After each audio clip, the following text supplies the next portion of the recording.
Ayan. Nag-harvest na naman ako ng maraming hinog na kaimito, guys. Ayan, nakikita nyo naman brown na siya. Ayan, bebenta natin yan. Pambili ng ulam. Diba? Ay, magsasample tayo ng hinog. Saan ba yung dito? Ay, hinog. Laman ko. Laman ba? Sa loob. Ito parang bet ko siya. Ayan, brown na sila lahat. Ang ninipis na ng balat. Oh, yummy! Oh, diba? Ang sarap. Oh, panahon niya kasi ngayon, guys. So, ayan. Magsawa tayo kakakain. Ayan, di pa pagka nga. Kumakain muna kami ng kumakain bago kami magbenta. Oh, ang tamis. Ayan, tinan nyo naman yung mga kulay, oh. Tinan nyo siya, oh. Ay, naku, ang sarap. Yung ibebenta ko na to, halos 1 kilo na yung kinain ko dyan, guys. Siyempre, pinili ko yung mga ganito, oh. Oh, diba? Ang tamis talaga niyan, guys. Ayan. Ang dami. Kaya sigurado, ang bilis mabenta nito.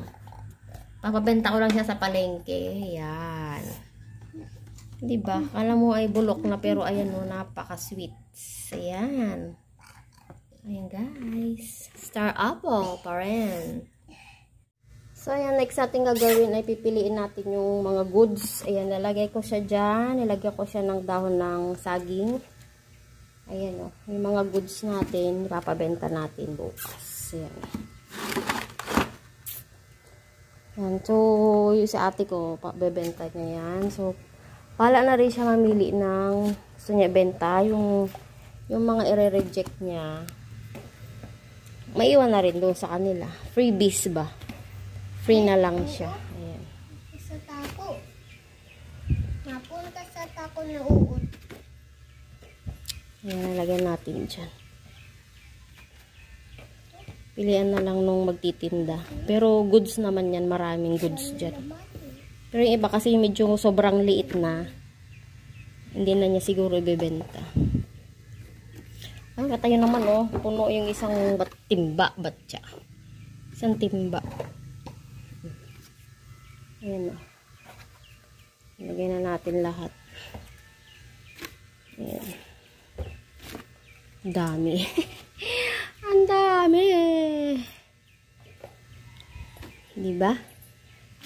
Ayan, isang batya. Ay, isang batya. Isang timba na goods, guys. Oh, ha? Diba? Ayan, pag may tinanim, may pipitasin. Ganon.